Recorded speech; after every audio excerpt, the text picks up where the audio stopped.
As you may recall, world leaders and scholars think about international relations using different perspectives. A perspective is a particular attitude towards how international relations works and how actors should react that emphasizes certain facts over others. The oldest international relations perspective is called realism, or the realist perspective. This mini-lecture will introduce the major concepts to define this perspective. One way to distinguish between perspectives is to ask yourself the question, is war between nations inevitable? Recorded history is full of efforts by those who answer the question in the negative to create international rules that make life more stable and predictable by decreasing the outbreak of violent aggression between nations.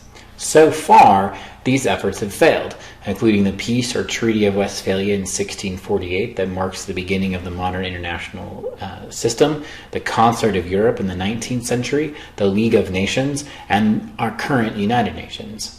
If you believe the failure of these efforts was inevitable, you might be a realist. The realist perspective sees the world largely in terms of an inevitable struggle for power and survival between unequal states. To understand and apply this perspective to first describe, explain, and predict international events, and secondly, to prescribe how international actors should behave, requires mastering 10 basic concepts. You may wish to pause the video to write these 10 concepts down. You will find more detailed definitions of them in your textbook or online.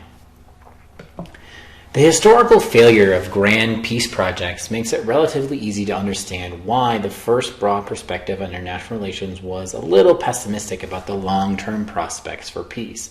The first realists made 3 observations or assumptions about how the international system worked. First, no central authority stood above the state. This is a condition known as anarchy. Realists assume that this condition is permanent. Now, anarchy is such an important concept, I want to step aside for the moment to define it.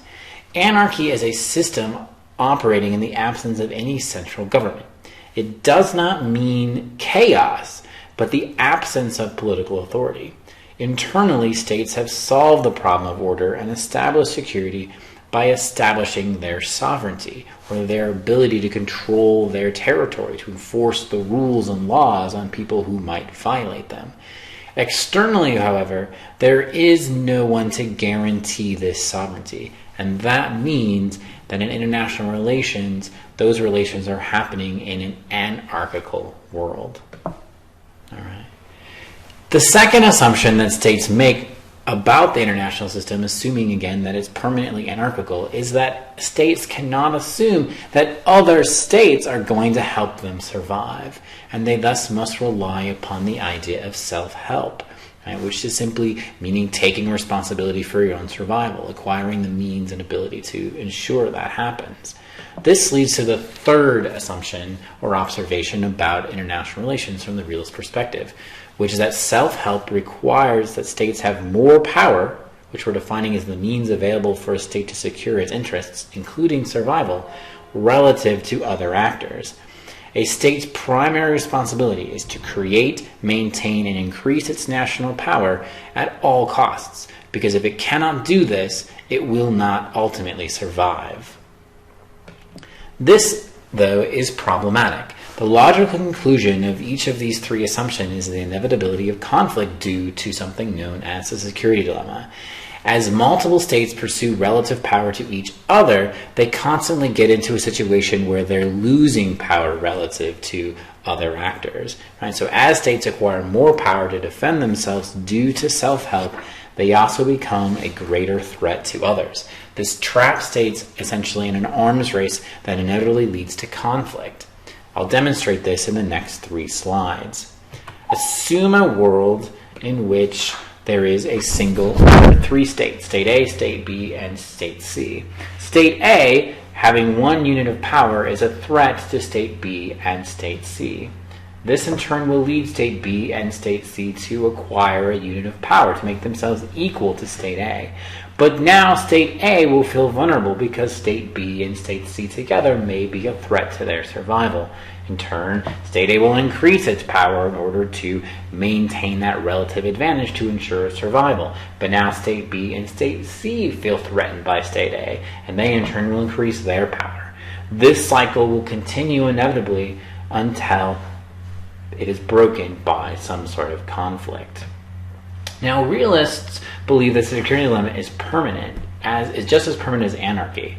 But they do recognize that its worst effects, like total war, World War I, World War II, can be delayed. In other words, anarchy and the security dilemma do not mean constant war, just the inevitability of one in the future. Since war threatens survival of a state, realists seek ways to try to delay the start of the next conflict or to reduce its scope and severity. Now, realists disagree about the best way of doing that.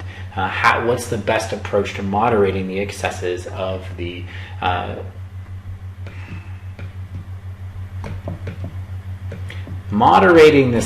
excesses of the security dilemma? The two strategies that they employ are known as the balance of power or hegemony. Both of these approaches are useful. The first, the balance of power, assumes that states will seek only enough power to defend themselves against others. Thus, there will be a slow sort of process of the sort of erosion of balance between the actors. A second strategy, hegemony, assumes that states will seek enough power until they have the majority of power in their region or even globally, thus assuring that they will be able to dominate without the ability of the other states to respond. And again, as I said before, realists disagree about which of these strategies is better at moderating the excesses of the security dilemma. The debate between balance of power realists and power transition realists is ultimately about polarity, or the structure or distribution of power between states. In a unipolar world, a single actor has enough power to dominate as the hegemon, this hegemony. In a balance of power world, which may be either bipolar or multipolar, there is a rough balance between the great powers, just determined by the number of them. Bipolarity is like the Cold War, where you have two great superpowers. Multipolarity is more the norm, where you have many powers who have roughly the same amount of power. States have several different strategies that they can pursue in order to enhance their chances of survival in anarchy and to affect the polarity of the international system. Four of the most common strategies form a sort of menu of choices from which states can choose how to respond. The first is known as balancing. This is the classic realist strategy for states, especially for powerful states.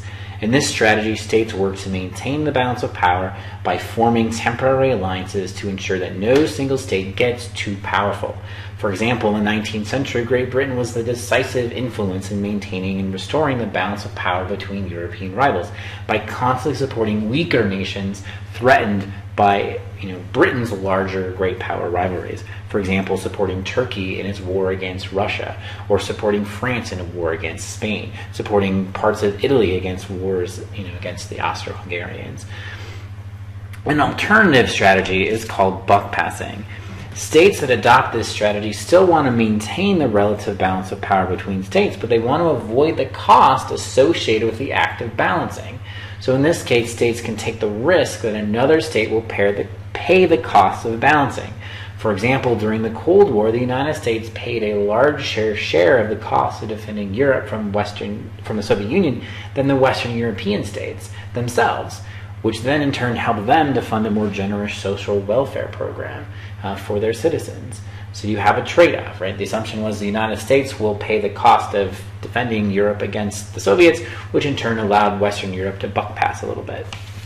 Another alternative to balancing is known as bandwagoning, which is when a state aligns with a greater power to either share the spoils of dominance or to avoid the costs of opposition. For example, in World War II, Italy joined forces with Germany and Japan as a way of sharing the spoils of war. They wanted to expand and have an empire, and they felt that the assistance of the Germans and, to a lesser extent, the Japanese would make this possible. Thus, they bandwagoned with Germany. In the same conflict, after Germany destroyed Poland, Romania and Bulgaria sided with Germany as a way of avoiding the costs of being occupied. Sometimes, well, we're next unless we say, hey, Germany, we'll help you out in this conflict. Either that the motivation was different, all those cases would be considered examples of bandwagoning. The final strategy, hiding, is only available to a small number of states. Again, small states. States can try, if they're small enough, to stay smaller, to stay so small that powerful states either ignore or forget them. States that are hiding often declare themselves as being neutral. But neutrality can also just simply be a form of buck passing. Well, we're going to stay out of this conflict. We're neutral. When they really do have a preferred outcome. They simply don't want to pay the costs, and they're not sure who's going to lose. However, states like Switzerland or even smaller principalities like Liechtenstein or Monaco in Europe have all tended to generally stay out of conflict for very long periods of time, simply by just keeping their head low and staying out of the politics that was affecting conflict around the country, around the continent.